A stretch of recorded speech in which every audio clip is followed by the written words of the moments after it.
Bismillahirrahmanirrahim.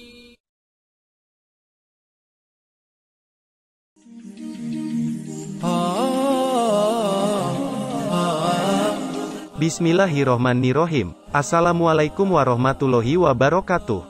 Kisah seorang wanita sufi ini ingin membakar surga.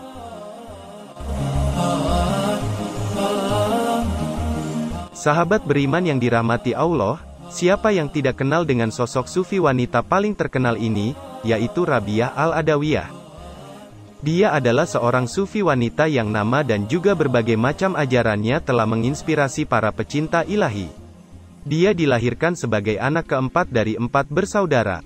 Dia lahir di Basrah, Irak pada sekitar abad ke-8 antara tahun 713 sampai 717 Masehi, atau akhir abad ke-2 Hijriah. Itulah alasan mengapa ayahnya memberi dia nama Rabiah, dikarenakan dia adalah anak keempat.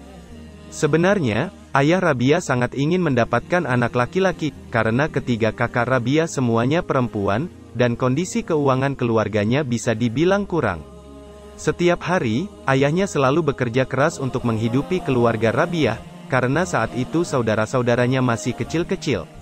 Jika saja keluarganya bisa dikaruniai anak laki-laki, maka bisa membantu ayahnya untuk menghidupi keluarga. Sekalipun selalu hidup kekurangan, tetapi ayah Rabiah selalu zuhud dan hidup penuh kesolehan, tidak pernah kurang ibadahnya. Hal itu menurun kepada Rabiah yang meskipun dari kecil hidupnya kesusahan, tetapi dia tidak pernah menciutkan hatinya untuk beribadah kepada Allah Subhanahu wa Ta'ala. Keluarganya sudah menjadi kunci untuk Rabiah memasuki dunia sufi, sehingga dia dapat menjadi sufi wanita paling terkenal di antara deretan sejarah para sufi. Rabiah Al-Adawiyah ini sangat terkenal karena telah mencetuskan sebuah karya, yaitu konsep Mahabbatullah. Ada juga sufi lain yang memperkenalkan konsep Mahabbatullah ini, yaitu Maulana Jalaluddin Rumi.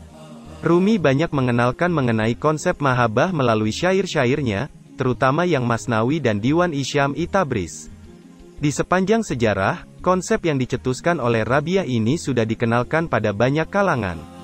Meskipun ajaran Rabiah tersebut hanya sebatas untaian kata yang penuh makna dan hakikat mengenai cinta itu sendiri. Ada satu kisah di mana kesufian Rabiah yang dapat membuat kita bertanya-tanya, sebenarnya untuk apa kita beribadah? Dan untuk siapa kita beribadah? Apa sudah benar niat kita dalam beribadah? Di suatu siang, Rabiah yang sedang berjalan-jalan di tengah kota Baghdad sambil menenteng air dan sebuah obor. Lalu ada seseorang yang bertanya kepada Rabiah, mau diapakan air dan obor tersebut? Lalu Rabiah Al-Adawiyah menjawab, aku hendak membakar surga dengan obor dan memadamkan api neraka dengan air ini. Agar tidak ada lagi orang yang mengharapkan surga dan takut pada neraka dalam ibadahnya. Keikhlasan Rabiah Al-Adawiyah dalam beribadah dapat menjadi bukti bahwa jiwanya sangatlah damai dan tenteram. Tidak ada yang perlu dikhawatirkan atas imbalan-imbalan dari ibadah yang sudah dilakukan. Karena menurut Rabiah, mencintai Allah adalah mencintai Sang Maha Segalanya. Menjalankan perintahnya dan selalu mendekatkan diri kepadanya. Tak pernah sekalipun dia mengharapkan suatu imbalan berlebih dalam ibadahnya. Itulah hal yang sangat patut dicontoh dari seorang Rabiah dalam hal beribadah. Keikhlasannya yang sudah banyak diceritakan dalam kitab-kitab tasawuf, keikhlasannya dalam beribadah bisa dibilang sudah mencapai taraf di mana dia tidak takut neraka dan tidak mengharap surga. Karena posisi spiritualnya yang sudah tinggi, dia sampai-sampai merasa gerah melihat sikap manusia yang hanya mengharapkan surga dan sangat takut pada neraka dalam ibadahnya. Hal tersebut dapat dibuktikan dalam bait doanya yang berbunyi, Ya Allah, jika aku menyembahmu karena takut pada neraka, maka bakarlah aku di dalam neraka. Jika aku menyembahmu karena mengharapkan surga, maka campakkanlah aku dari dalam surgamu. Tapi jika aku menyembahmu hanya karena engkau semata, maka jangan enggan memperlihatkan keindahan wajahmu yang abadi kepadaku.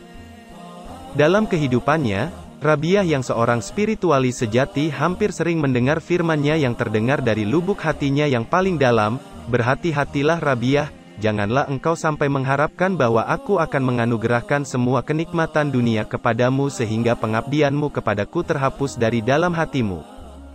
Pengabdian kepadaku dan kenikmatan-kenikmatan dunia tidak dapat dipadukan di dalam satu hati. Rabi, engkau menginginkan suatu hal, sedang aku menginginkan hal yang lain. Hasratku dan hasratmu tidak dapat dipadukan di dalam satu hati.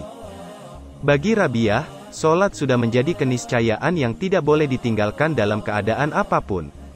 Sholat dapat menenteramkan hati dan jiwanya, dia sholat dengan istiqomah dan sangat khusyuk. Lalu, bagaimana dengan sholat kita yang selalu didasari keinginan yang sangat ingin masuk surga, sehingga kita lupa dengan pemilik surga itu ialah Allah Subhanahu wa Ta'ala.